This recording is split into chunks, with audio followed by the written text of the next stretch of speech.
especificamente desse caso, né, ele acaba resolvendo também um problema financeiro, né? E o impacto financeiro que isso gera, né, em larga escala, porque a sanidade animal, ela também, fora do bem-estar animal e o ritmo ali local da fazenda, ela é um patamar a nível global, né? Do que empresas exigem para exportação, importação, se falando, né, principalmente como a nossa região aí, ela é tomada, vamos dizer assim, pela pecuária, né? Principalmente a carne de bovinos, de aves, de suínos, né?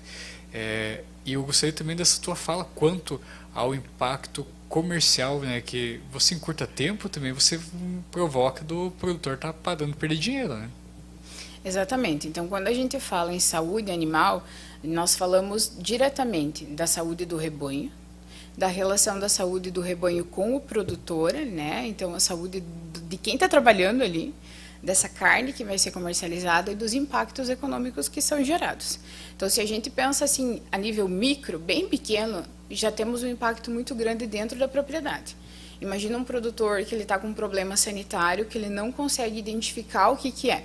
Ele está perdendo animal, né? O animal pode estar morrendo, ele pode estar perdendo em produtividade, um animal, por exemplo, que diminui produção de leite ou que diminui ganho de peso. Ele pode estar perdendo também em questão de comercialização desse produto, né? E indiretamente, intrínseco, os problemas sanitários associados. Então, quando a gente tem um problema sanitário, é toda uma cadeia que ela fica englobada ali, né? É uma reação em cadeia que acontece. Então, imagine que a gente tem um problema sanitário, vamos pegar uma leptospirose, né? Genital bovina, que é muito negligenciada na produção de bovinos, principalmente. Porque a gente pensa na lepto daquela transmitida pelo rato, que o animal apresenta uma clínica muito bonita, né, que tu leva, faz o tratamento, tudo bem. Agora, quando tu tem uma doença dessa, por exemplo, dentro da propriedade, na produção de bovino de corte, e que os animais não estão emprenhando, que é um dos problemas que os produtores relatam. O animal retorna ao estro, né, que é o cio, o animal não está emprenhando, o animal está abortando, então ele está perdendo em animal que não está prenhe, ele está perdendo em dose que ele está utilizando de sêmen ou na biotecnologia que ele está utilizando, e isso ainda está oferecendo um risco sanitário para a pessoa que está trabalhando ali. Então, são vários impactos associados, né? Isso a gente está pensando no micro, numa questão de impacto econômico micro, né? Agora, quando a gente fala de doenças com uma magnitude maior, como, por exemplo, brucelose, tuberculose, febre aftosa, raiva, que são doenças assim que geram um impacto econômico muito maior, que a gente fala, né, de barreiras transfronteiriças, as perdas elas são muito maiores. Né? Então, hoje, o Paraná está indo para o 4º ano já sem vacinação de febre aftosa no nosso rebanho. Desde maio do ano passado, o Brasil inteiro não vacina mais para febre aftosa, e isso garantiu um ganho econômico muito grande para a gente. Então, como a gente vinha conversando, né, a febre aftosa é uma doença internacional, né, transfronteiriça, que causa embargo financeiro muito grande. Então, imagina, Matheus, que a gente tivesse um foco de febre aftosa aqui no Paraná. Qual seria o impacto econômico para a cadeia produtiva? Gigantesco. Né? Gigantesco, por quê?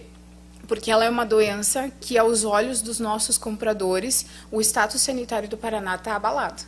Então, União Europeia, mercado asiático, que comercializa, que compra o nosso produto, ele vai deixar de comprar. Porque ele vai pensar, não, o Paraná está com um problema sanitário importante. Como que eu vou comprar carne daquele estado que está com status sanitário duvidoso? Às vezes a gente não tem nenhum foco confirmado, tem só uma suspeita. Já gera um abalo comercial econômico muito grande. Então, os impactos econômicos, eles estão associados principalmente a isso. Imagine que a gente tem, por exemplo, um foco, né, uma suspeita de foco de raiva, de febre aftosa, principalmente, de febre aftosa aqui dentro do Paraná.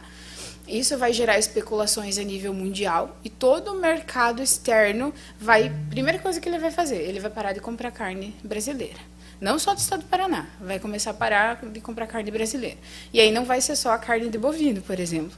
Vai começar a parar de comprar carne de suíno, vai começar a parar de comprar carne de aves, vai diminuir a exportação de ovos. Então, toda a cadeia, né, de produtos de origem animal vai ficar comprometida. E aí, o que vai acontecer com isso? Eu vou jogar fora essa carne? né? Esse produto ele vai ser precisa que ele seja comercializado. Não tem como eu ir lá desligar uma porca, ela parar de parir. Não tem como eu ir lá na vaca e dizer para ela, segura o bezerro ali dentro, não pare porque eu não tenho onde colocar. O mesmo com a vaca que produz leite. A gente precisa continuar colocando esse produto no mercado, né? E aí o que vai acontecer? As grandes multinacionais, elas vão jogar o produto delas no mercado interno. Então, grandes empresas que comercializam a proteína, os produtos de origem animal, como eles não estão conseguindo vender para fora, eles vão começar a jogar dentro do mercado nacional. E aí, qual que é o problema disso? Aquelas empresas menores, as unidades frigoríficas menores, o produtor menor não vai ter aonde colocar esse produto. Né? Porque imagina a gente competir com uma JBS da vida, por exemplo, né? Que produz em larga escala, que vende muito para fora, e aí nós temos o frigorífico do seu João lá, que abate tantos bichos por dia. Né? Aonde que ele vai colocar o produto dele? Começa a quebrar os empreendimentos menores e o valor do produto também começa a ficar lá embaixo. Então, a gente vai ter um impacto tanto na alocação desse produto, aonde que eu vou colocar esse produto, quanto com o preço. Né? Então, a gente vai ter um problema associado ao preço também, a desvalorização desse produto. Vai ficar inviável o produtor produzir. E aí, o que vai acontecer? Ele vai começar a vender bicho, vai começar a vender animal. Aí, depois, quando o ciclo começa a reaquecer de novo, a gente vai observar o quê? O valor alto na hora de adquirir esses animais, né? Então, como aconteceu em alguns anos, do produtor estar vendendo novilha, né? Tá vendendo vaca de reposição, porque o valor da carcaça estava muito baixo. Aí depois veio, né, o retorno, que estava muito caro para comprar um animal de reposição, porque não tinha oferta no mercado. Então começa a gerar esses impactos econômicos, né, que a gente tem, tanto de alocação do produto por conta de barreiras comerciais impostas no mercado externo, quanto também de questão de preço. E aí fica inviável o produtor conseguir produzir e colocar no mercado. Aí ele encerra a atividade, ele para com a atividade. Então são vários aspectos associados, além do risco, por exemplo, para a saúde humana também, né? Claro. E do teu ponto de vista como profissional desse segmento, o que você vê que o produtor lá pode fazer, que ações ele pode fazer diferente para, não vou falar contornar, né, mas para se precaver de acontecer esse tipo de problema na sua propriedade? Então, hoje o produtor rural, ele precisa ser muito parceiro do profissional da saúde, né? Ele precisa ouvir o profissional da saúde.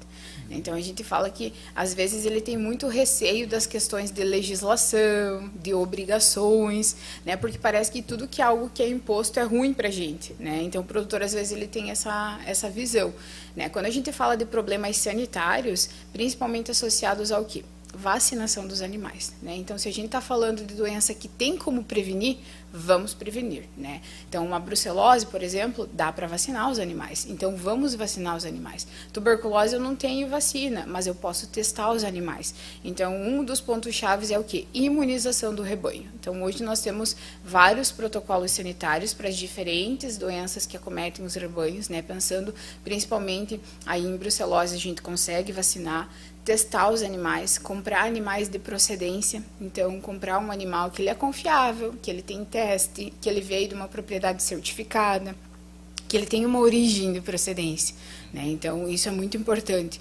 Hoje, o Paraná não vacina mais para febre aftosa, nem o Brasil, né? Desde o ano passado. O Paraná indo para 4 anos já sem vacinação.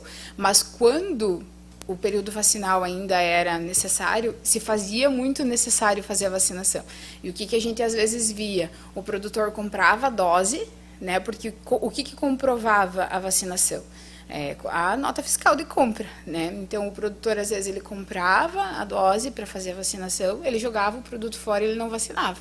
Né? Então, isso acontecia muito, justamente por conta das inúmeras reações que acontecia na hora de aplicar o medicamento, a vacinação. Né? Então, aplicava a vacina, dava reação, formava abscesso, aí o produtor ia vender o animal, condenava a carcaça por conta daquele monte de abscesso que tinha ali, perdia em quilo e tudo mais. O animal parava de comer, ficava lá com o pescoço duro, então o produtor às vezes não vacinava. Né? Mas imagina se entrasse um foco de febre aftosa no Paraná. Né, todos os impactos econômicos que ia ter associado. Então, eu digo que hoje não vacinar mais é uma conquista, não só do médico veterinário, do produtor também. E aí a gente precisa agradecer ao produtor também, produtor que vacinou, produtor que fez registro de rebanho. Né, então, vacinação é ponto-chave. Até a gente comentava sobre a raiva, né? A raiva também é uma doença de importância zoonótica, mata animais, mata humanos, né? Então, fazer vacinação nos animais, a gente comentava sobre a dificuldade de encontrar vacina, né? Normalmente ela está mais disponível para áreas que têm foco da doença, mas o foco é o quê? É a prevenção, é a imunização. Quando eu não tenho doença circulando, quando eu não tenho o agente circulando que vai causar a doença, eu evito que ele entre no meu rebanho. Então, o foco-chave é o que? É prevenir. Então, doenças que têm como a gente prevenir fazendo vacinação, vacina os animais. Testagem dos animais, né? Então, testagem dos animais também é muito importante. Quando a gente fala de introduzir animais dentro da propriedade. Então, vou repor vacada dentro da minha propriedade, né? Vou fazer a introdução de animais para engorda na minha propriedade. Trazer esses animais, fazer testagem, né, para as principais doenças. Hoje a gente nem emite guia de trânsito sem ter brucelose e tuberculose, né? Então, testar os animais antes de introduzir. Ao introduzir na propriedade, fazer a quarentena, que a gente chama. Então, o que é a quarentena? A quarentena não é 40 dias, como parece que o nome fala, mas é um período de tempo suficiente para a gente conseguir identificar se o animal tem alguma doença, fazer os exames necessários, vacinar para as principais doenças que acontecem na nossa região, então aí os protocolos reprodutivos, os protocolos sanitários associados a doenças do trato respiratório, testar os animais, ver se não tem nenhuma doença, antes de colocar eles em contato com os teus animais, que tu sabe que tem procedência, que não tem doença nenhuma. Então, sim, o foco-chave é justamente isso, prevenir. O que dá para vacinar, vacina, o que não dá, a gente testa esses animais antes de introduzir. E aí adota um manejo sanitário, um protocolo sanitário de vacinação das principais doenças para evitar esses prejuízos e também esses riscos de transmissão da doença do animal para o humano. E são ações simples, né? Que, se bem orientadas, podem também evitar um grave problema, não só para a propriedade, né? Mas como um todo, né, Michele? Eu quero aqui mandar alguns abraços